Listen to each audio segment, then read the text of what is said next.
Okay, so I'm here with Harry McLaren, who is the product lead at Ardharma. Hi, Harry. Hey Bill, how you doing? Great. I'm quite privileged because I've really seen your career blossom and your company, obviously through ECS to Ardharma, grow in Edinburgh. hmm Often you feed back to us what the current trends are in the industry, and we help you with some great graduates. So hopefully it's a good symbiotic relationship. So tell me a bit about yourself and your current role. Sure. So if you can't tell, those that are watching, I'm English by birth. So born and bred in the Midlands of England. I then moved to Liverpool close to Liverpool, the Wirral for college, where I studied to be an IT practitioner, alongside working in a small computer repair shop. And then I came to Edinburgh for my degree. So I came to study, and I believe it was in the second year that Napier was running computer security and digital forensics. Yeah. And at the time, I didn't really know which I preferred. I knew that I was very technical and that I really enjoyed trying to figure things out. So starting with hardware and the basics of kind of programming, but then later, answering questions like in the forensic side, who accessed what when, and the security side, all started writing, how is that malware doing that, but I've deleted it from here, why is it back? And so throughout my degree, that was definitely a really big area of interest for me. And then because I was on the sandwich course, I then went to BlackRock to do an internship for a year. And I think that year definitely changed my life completely as far as focus, because it made me truly understand the difference between large enterprises and smaller businesses. And to that point, my head had very much been in smaller IT, smaller businesses, and this opened my up to a massive corporate network with 30,000 servers and so on and so forth. And so I knew very quickly that I wanted to work with large organizations. And then at the end of my third year, I think it was, so mid fourth year, just before going into my last semester, I got offered a job at a company called ECS into their security practice. So this is where my cybersecurity career truly started. So this would have been 2013 in May, so just over 7 years ago. And we'd had a lecture, I think it was even one of your lectures, Bill, and we had one of the recruiters and managing consultants from ECS Security come in at the end just to kind of talk about a little bit about what they were doing and the opportunities they had. And as it turned out, they had just won their first managed security operations center deal at a large local financial services organization. Little did I know, and as I look back, what they'd actually done is just beat out some of the largest players in the industry. It was work they arguably shouldn't have got, in the sense that, they were so small. They were over doubling their headcount by taking on that opportunity. And because of the leadership within the organization, because of their background in running multiple banks around the UK security teams, whether that be network security, operational security, and so on, basically they were able to convince and put a business case together that we were the right people to build it for them. So I got a job straight while I was still in university as a senior analyst. And the reason I joined as a senior was because of my background in enterprise IT. That year as an intern had essentially already boosted my career by a point on the ladder, so to speak, because I understood the basics of change management. I understood basic corporate communication and hierarchy, and I understood how to conduct myself within that environment. And so that professionalism, I think, obviously came through in my interview and in my CV. And so I was placed within a shift team 24/7, running or helping to run the Security Operations Center, which is, definitely where my professional journey began. That's amazing. And I've certainly observed ECS as they grew from 2-3 person company to where they are now. So what's the what's the history? Because obviously they started off as a more general IT type company, and they obviously something changed in them that they started to see the opportunity. And you said that they won the Security Operations Centre at work, and that really was the first thing. But obviously there's a whole timeline after that point where you now productize to a certain extent what you've actually done, rather to sit back. So can you tell me about that timeline from this, say, this first SOC that happened to where Sure. Darman is now? So I might get some of the dates wrong, but so a couple of years before I joined, just to cover the kind of the background, there was a small startup called Vactor, which obviously you'd be very familiar with, which was principally founded by Nathan Dornbrook, our current CTO. And he started to grow this small cybersecurity startup focusing on helping financial services understand risks and, doing resource augmentation. So if you needed someone to do some leadership, they'd bring in one of their consultants. And I believe it was around kind of 10 to 15 people. And I think one of the things that they recognized, bear in mind I wasn't in the company at the time, was they were struggling to grow past that point because frankly, they were working with very large customers, very large enterprises, and they have very high requirements in procurement, in reporting, in resource management, and in all these things. And a small startup doesn't have an HR team or a procurement team or a billing team or a pricing team. And so you end up with a huge amount of overhead. And that's when the ECS group, which was a group of companies, and Nathan started to look to work together. So there was essentially a form of buyout or partnership between Vactor and ECS, and Vactor became ECS Security. And I think it was a year or so after that is when I joined. So I joined ECS Security, previously Vactor. And as I said, so from that point, 2013, we more than doubled our headcount in that practice, in that department. And starting with that SOC that we won, which we grew out. So I think we started around 24 people. We grew very quickly out to more like 40 as we were asked to take on more responsibility. And alongside this, what we had started to do was build up some of our consultancy offerings. So yes, we had all these great analysts and senior analysts, but we also had, on the other side, we had some very, very senior consultancy offerings. And I think the game changer for us was when we started realizing that we had engineering capability. So we as analysts, as running operations, we were operators. We operated a whole bunch of tooling to detect and respond to threats. At the consultancy side, we were able to do more strategic vision, assessments and direction.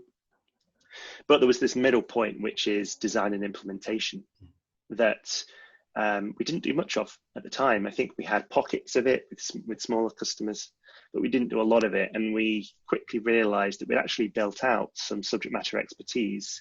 And one of those key technology areas was Splunk. And so Splunk for those that don't know, is a big data analytics tool, which we principally use for security monitoring. So the detection of threat activity. Now, we had already been using as operators Splunks, and I was personally familiar with it from my work as an analyst. But what I was given the opportunity to do was, as somebody with a degree in cybersecurity, with someone with a technical background, it was offered, would I like to start to specialize? And I was, after a small secondment to London to do some consultancy work to help build a small security operations team down there, I essentially went on what would, I guess, now be called an accelerated path. So within about 3 months, I went from a certified Splunk user to a power user, to an admin, to an architect. And then I went on an intensive week-long boot camp down in London. And in this boot camp, you're assessed on your professionalism, your communication skills, your personability, as well as your technical acumen, your ability to work as a team, your ability to work under pressure. So it was, at the time, probably one of the most intense things I'd done in my career at that point, because frankly, I had very little experience doing the things I was being assessed on. I'd read the book, I'd watched the video, I'd built a lab, But as we all know, these things are often quite different in reality. And this was trying to test some of those real life experiences. So I got through by the skin of my teeth. I think I came very close to not passing, but it was the softer skills that got me through. Them knowing that I could learn some of the Linux commands I was unfamiliar with at the time. I could learn them quickly. You pick those things up very quickly when you're working with technology. But what are harder to teach is the more the softer skills or the competencies that revolve around your behavior and the values you have. So I got through that. We're now in kind of 2015. The company has gone from when I joined, I think I was employee number 24, give or take, within the security department. We're now at around 100 people, with a large proportion of them being security analysts or specialists that work in security operations, doing response and investigations. And we started to build a Splunk practice, so to speak. And I was asked, having been one of the first to go through the process and then spent 18 months practically doing these things for our customers, if I wanted to move some of my time away from delivery into what they called at the time being an enablement lead. So my job was to build a program of enablement to take a person with certain skill sets and turn them into in inverted commas, me, a Splunk engineer, in a relatively short time frame. And we ran that for about 2 years. First of all, with me being assigned to it 25% of the time, then 50, then 75%. And the remainder of my time moved from being hands on the keyboard, being an engineer delivering directly, to then being a senior engineer and more observing, setting the architecture and supporting the other engineers, to then being a senior consultant where I would pretty much do the initial engagement with the customer to understand their strategic direction. And then I would translate into the solution architecture that we need to implement to realize that vision. And so that was then a couple of years ago when we'd essentially grown from, I think, 3 original Splunk engineers, of which I was one, to I think we've now got, well, 2 years ago, we probably had around 40 and we're probably more like 60 now. So, you know, we grew to be quite a significant component of the business and moved us, and, you know, security operations, i.e., you know, SOC analysts, SOC specialists are still definitely the majority of people we've got who are practitioners, but we grew this engineering competency into be a really big part of the business. And they're, you know, big in both generating revenue and in just some of the awesome, some of which have grown to be leaders in their field that work with us. Great. And what makes a great cybersecurity analyst, do you think? I personally separate them into 3 areas, although 2 are closely connected. There is obviously their technical competence, and that needs to be across quite a broad area. It's one of the challenges of being in an operational function like that. It's not enough to understand how an operating system works if you don't understand how the operating system communicates with another operating system over a network. It's not enough to just understand that the internet exists, but you have to understand some of the building blocks if you're to look at an event, a system event that describes, let's say, some form of DNS traffic without understanding the basics of how DNS is formulated and how that communication works. You know, it ranges from everything from, you know, the basics understandings of inputs, outputs, and process of a raw computing unit, all the way through to, you know, cryptographic understanding.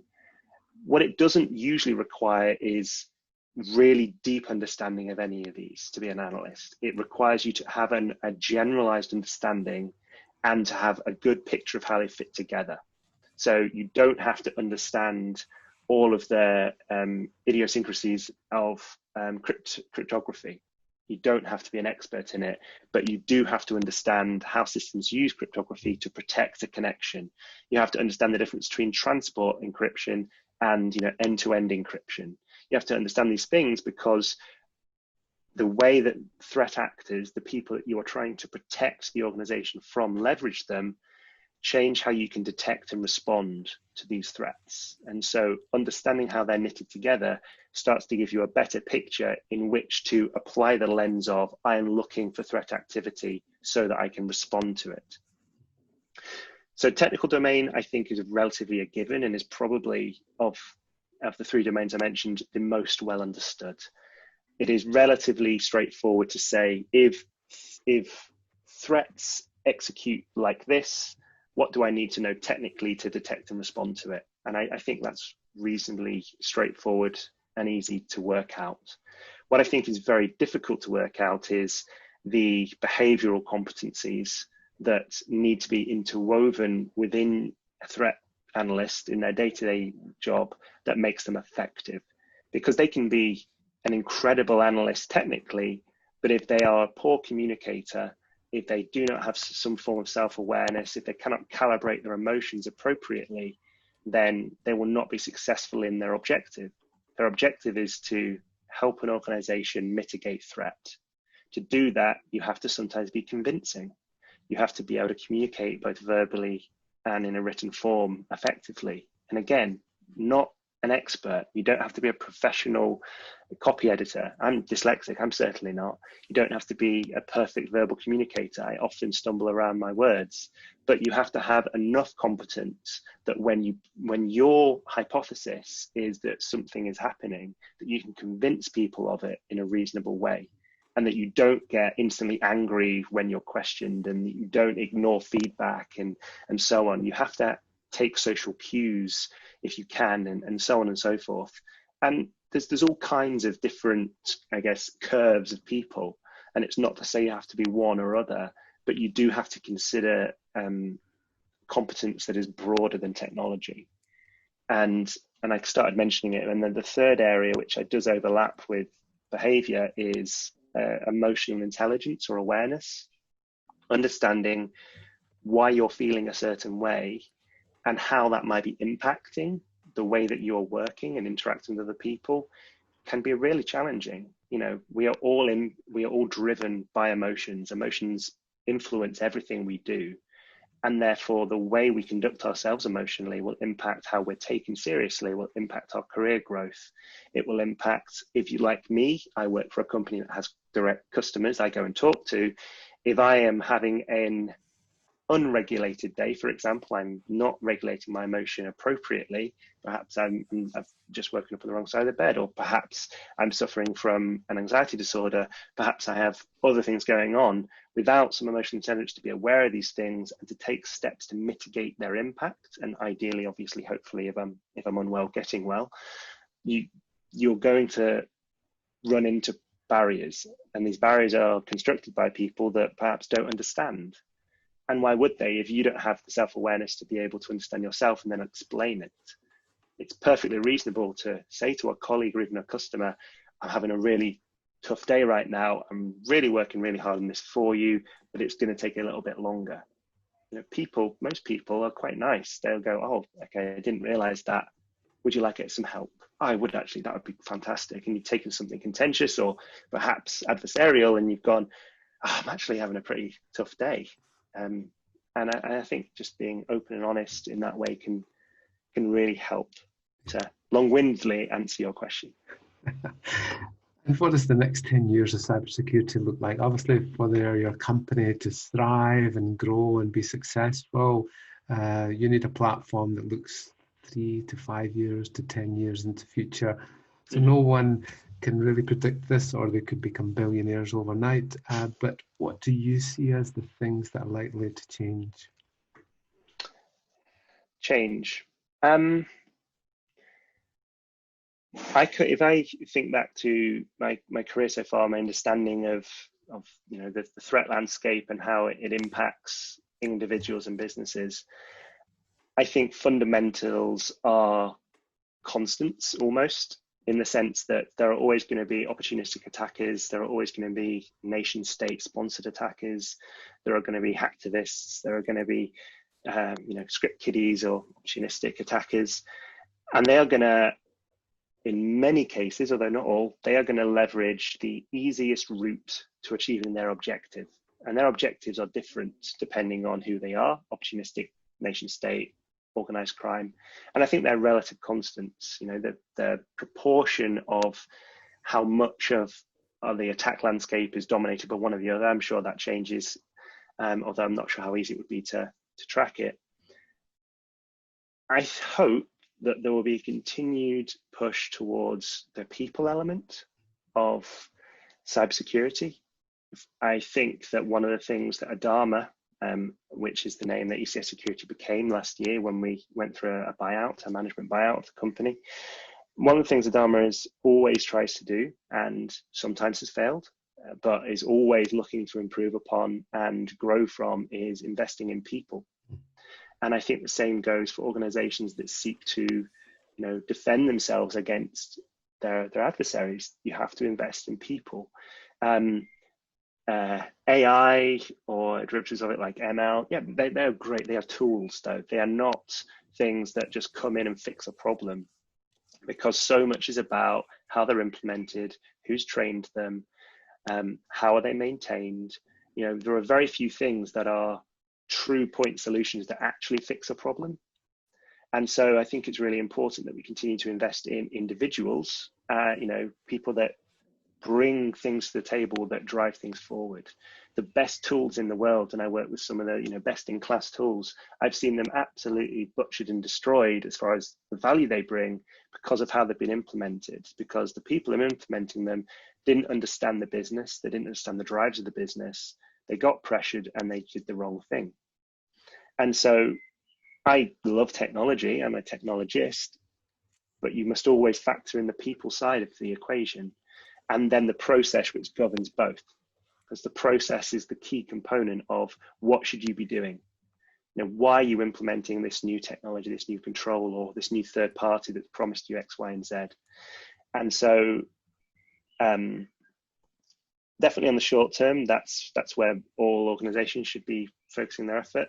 As far as kind of transformation, we are, in the middle of this massive digital transformation, moving from relatively slow on-premise infrastructure and on-premise managed IT into a world where, with the public cloud or private clouds, where you're able to leverage, application programmable interfaces, APIs, where you're empowering developers to not only develop but also operate. So the movement to a DevOps mindset, where if you build it, you own it, and you in many cases own it in production as much as you own it while it's being developed.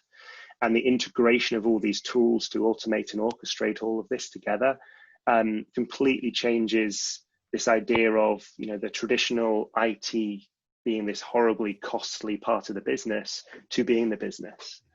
If you look at organizations that I hold in high esteem, like Netflix, for example, you could describe Netflix as they produce and distribute media. But if you read some of their technical blogs and the way they construct their organization, they're a technology organization that happens to have that as a product. And all of their IT is their business. They have built hundreds of bespoke internal tools, many of which they've open sourced, which are all about facilitating the objectives of their business, or providing tools to their partners to better integrate with their business processes. So, IT for what, grew from what Love Film originally, which was, the distribution of DVDs, it grew from that into this absolute massive IT organization that is the business. And yeah, there's obviously the creators, the people that produce the media, but everything else is information technology. They don't have stores, they don't really have retailers. They have a huge amount of very clever people that understand technology and that can create business solutions with it. And I think the more organizations that go down that kind of route, and Monzo is another example where, again, yes, they're a bank and they're therefore financial services, and their product is financial management or the storage of your finances, but their entire organization is just built on technology, no branches, virtually no call centers, although they obviously have support staff. It's all of the value that their business brings is through technology, is through their app, is through the way that they enable people to manage their finances, and they've done very well from it. If there's one thing that you could fix in cybersecurity, what do you think it would be? So this does not apply to all, but I would say this is a personal opinion I have. across many communities, but cybersecurity is one, and on a macro level, so not individual communities, but kind of the wider, broader global community. There's a huge amount of people of negative blame culture. And I think that it's a very difficult problem to solve, because fundamentally, organizations that make mistakes, they do have blame. You know, if you fail to secure your assets and your data and it gets stolen, then you are to blame. But we have to also be very cautious of the other side, the other impacts of the blame culture, where you actually push people away, and therefore you actually get the opposite to your objective. If your objective of calling people out, and I've done this myself, both I believe in ways that are positive and I've done it in ways that are negative. And if you call out a website for not using a TLS cert, you know, and you take a screenshot, this is ridiculous, you know, shame on you. Okay, yeah, that's true, and maybe that will promote change. It might, but what's, you know, if you look at the psychology, what is more likely to generate positive change? Is it that? And in some cases, it's not. Sometimes it's meeting with developers, or it's reaching out privately and privately disclosing problems. And then the public blame happens when they fail to engage. You know, there are multiple approaches to this, but you see some people very much kind of exclusively berating people. And sometimes these companies are so small, you are berating individuals. They might have a label of a company, but you're only really berating one person. In other cases, you turn off an entire community. And there was an example of this, I think maybe a year ago, where Video LAN Player, or VLC, a very, very popular, I think open source or open source-ish multimedia player, multi-platform, which I've myself used for years. I think that their in-app updater was reaching out over HTTP and not HTTPS, meaning that the transport between one machine and another was essentially in the clear, and therefore you could technically either read that was happening, but you could also perhaps interrupt it and replace some of the binary payload with something malicious. That's a valid threat vector. That is a oversight or a poor design choice and should be repaired. But very quickly, Twitter was full of many people from the information security, cybersecurity community. This is ridiculous. They've known about it for years. This is negligence. You know, people going to the lines of, verbal assault, going, F you, you're a bunch of idiots, blah, blah, blah, blah, blah. And this is a predominantly, if not exclusively, community supported project. You know, it's individuals giving their time for a thing that literally tens of millions, if not more, people use daily. And one of the developers, I believe one of the lead developers, reached out and said, every time we interact with this community, it's like this. And we hate it. There's a reason we don't come to you for support. There's a reason we don't come to you for advice. It's because this is what we get, and it's nothing but toxic, and it's horrible to deal with and work with. And I remember reading that and initially getting very defensive. Well, it's your fault. You shouldn't have done this. You shouldn't have done that. But it's easy to do that when it's just, a blanket corporate entity. But when you think about, we're all people, we've all got our own emotions, and we all get impacted by negativity that's forced in our direction. What promotes better behavior? And it's rarely the stick, it's often the carrot.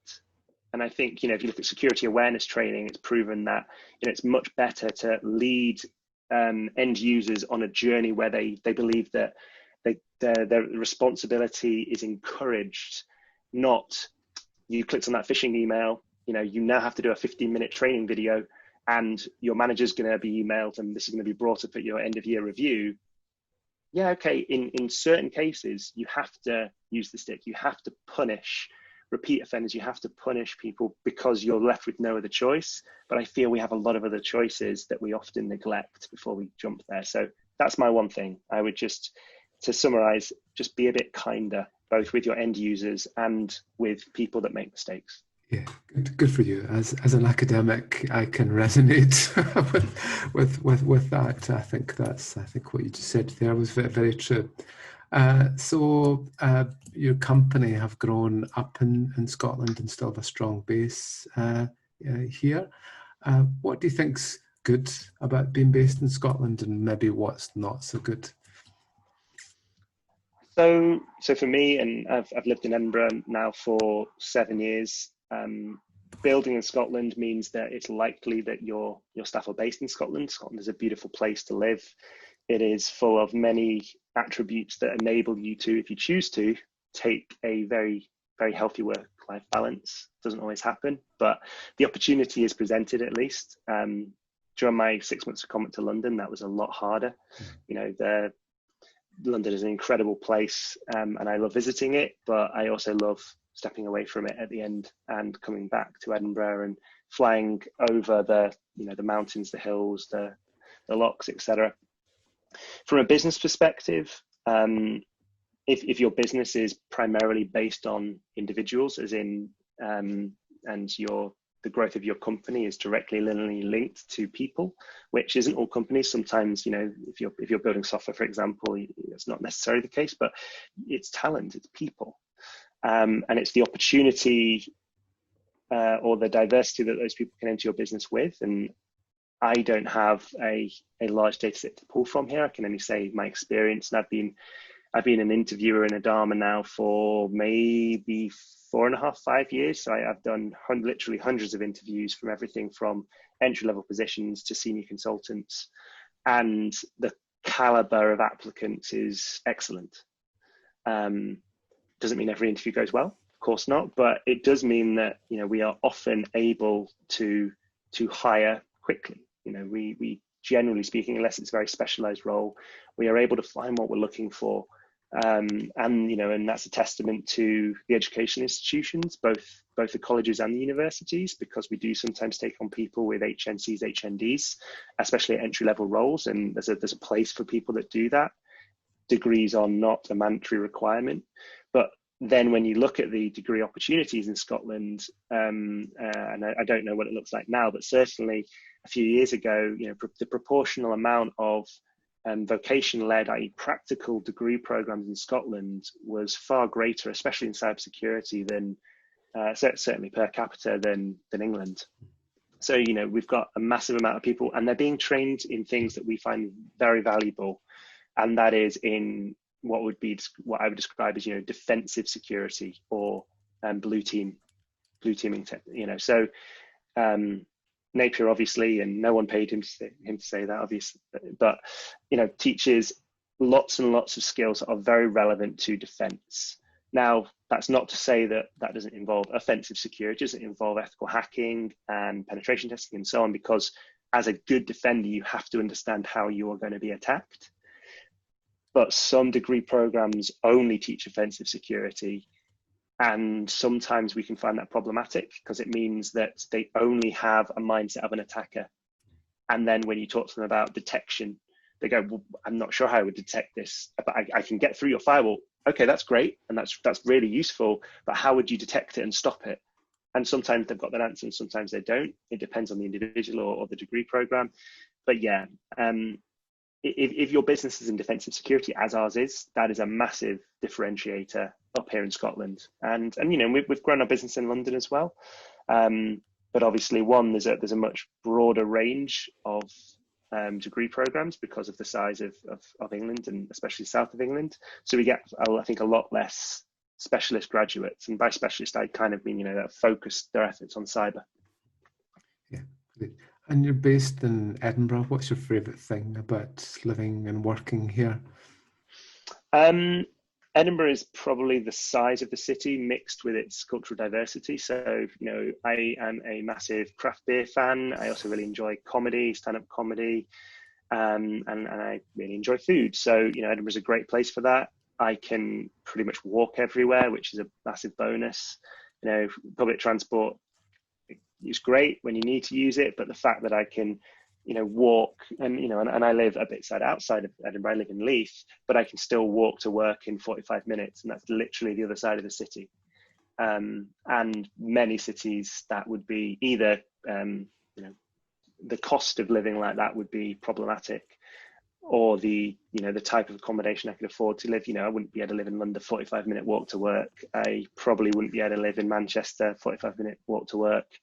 And that's a more affordable city. So that's one benefit. And I think I thing I love most about Edinburgh is I just feel very much at peace when I'm in the city. I don't feel at risk.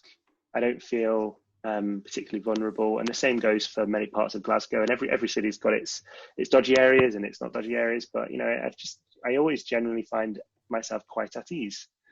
And this, I think that's a really valuable thing when there's so much in the world that puts us off ease, so to speak. Yeah, I think that's true. And how do you think academia could better match the research to the requirements of industry? Because you see the pain of the customers and you know where there's gaps. How can we better improve our research practices to be focusing on things that you would find useful? So I think definitely partnerships, whether official or unofficial, whether structured or somewhat unstructured, but soliciting where possible, advice and guidance in both directions. So not waiting until the final point of a new program of study being developed to get insight from industry.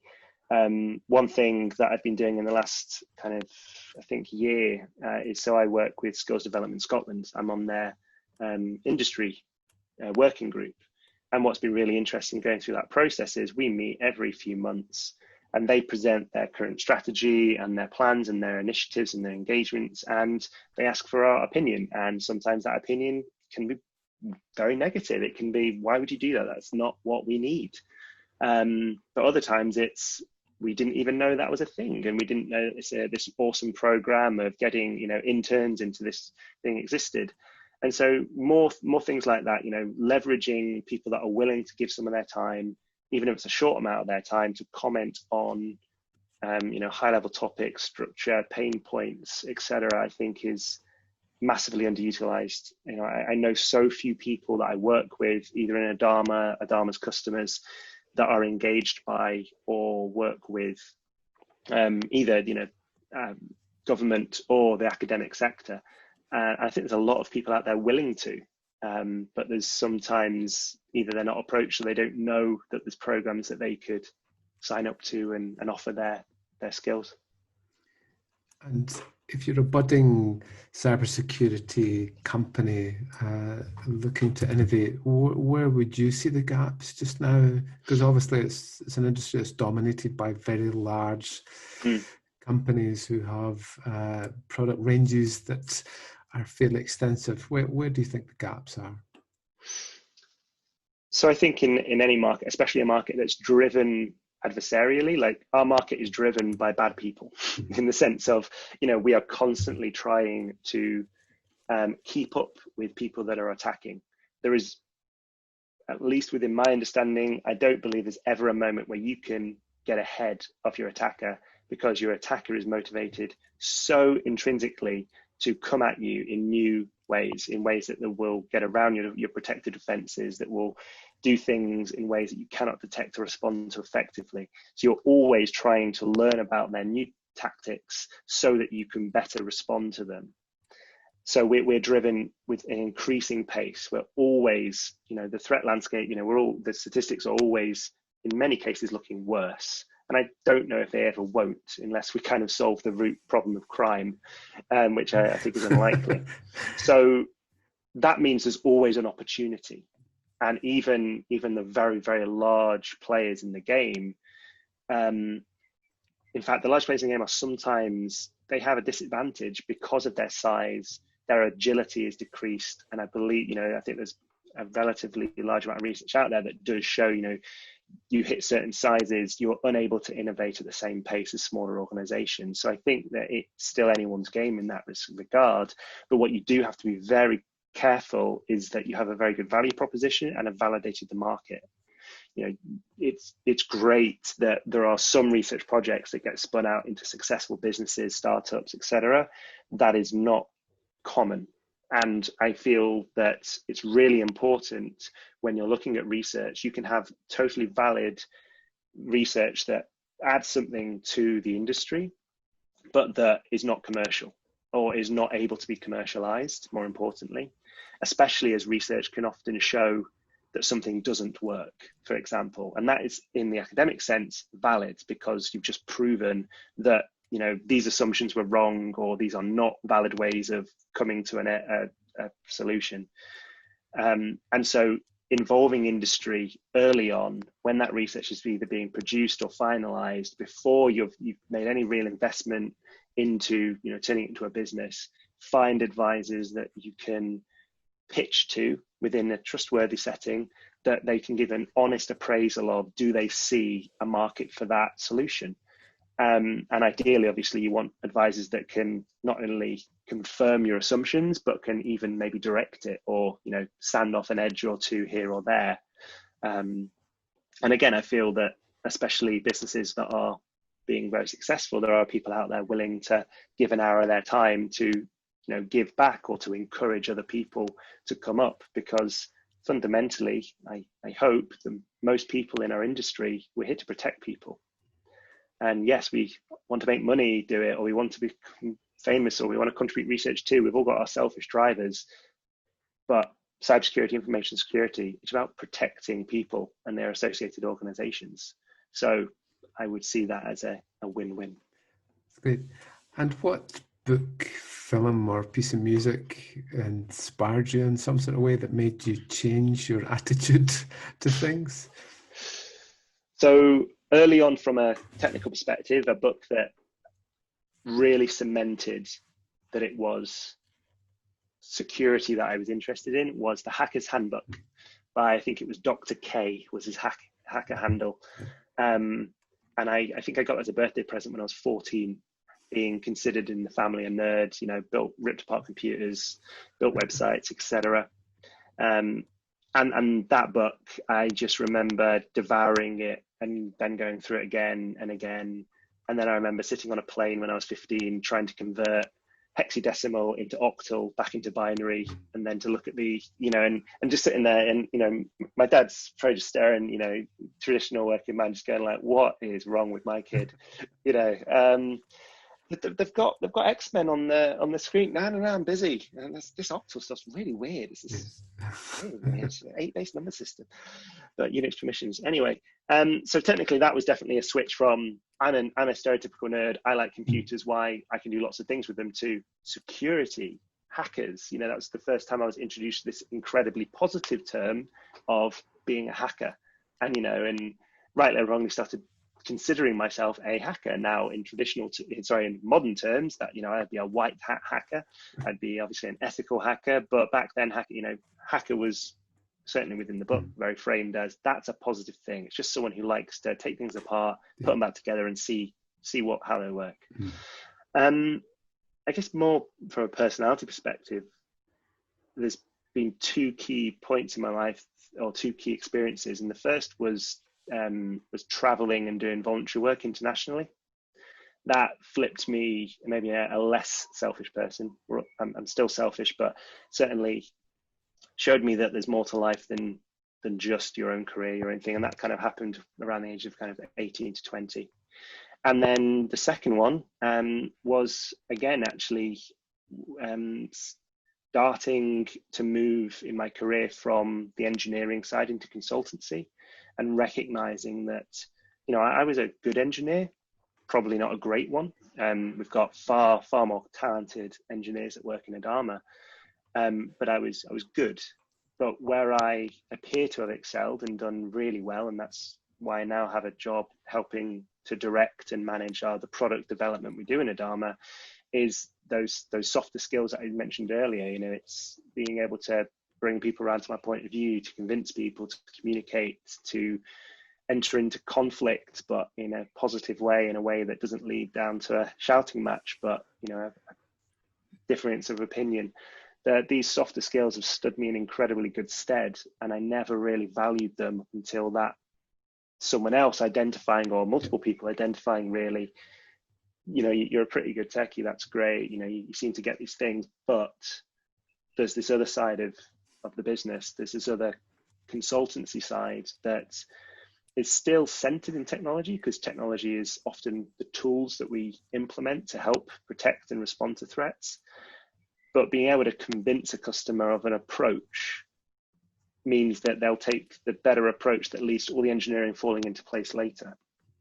And so, yeah, I think my own, through guidance of others, recognition that those are some of that's where I excel, helps me value that much more. And I've invested in it much more. And, that comes from speaking at conferences, networking with people, investing in people, mentoring people, being mentored. All of these things have helped me expand upon those skills. And I'm definitely still on a journey, but that has accelerated and stood me in great stead in my career so far.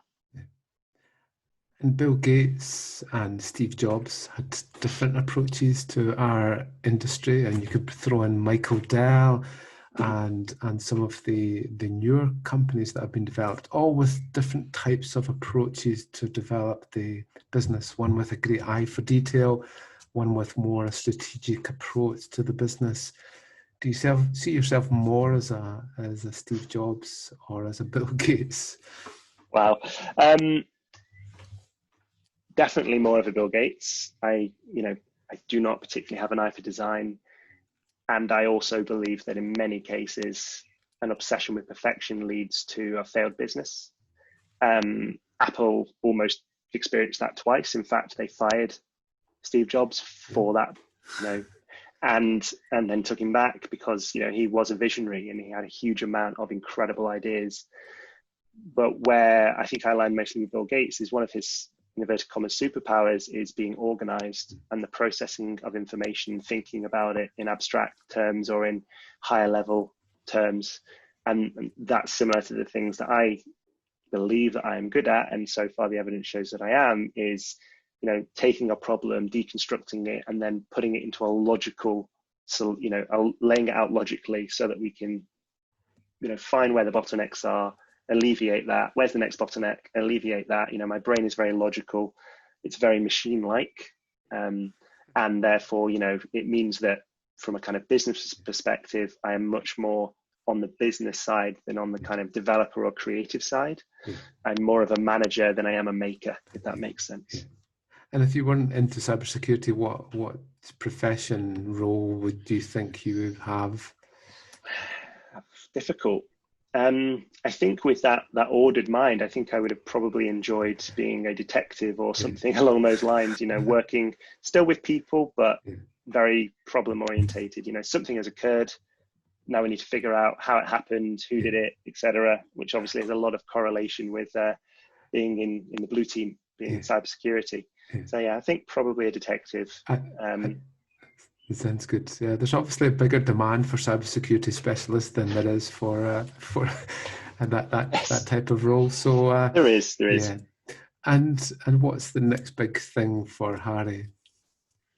The next big thing for me with Adama is definitely, I've only been in this new role for 6 months. We are going from, a few years ago, still probably being on the end of being considered a startup. We're now a scaling organization. We're trying to take all of the things that have helped build and make us successful and make sure that we understand them intrinsically so that we can build upon them and scale them out. That's going well. That's not without its challenges. And one of my jobs now is to try to make that happen as fast as possible. So I am very much focusing on our managed services and making sure that not only do we have compelling offerings to our customers, but making sure that we have the underlying tooling that helps our SOC analysts, our SOC engineers do their job as efficiently and as effectively as possible.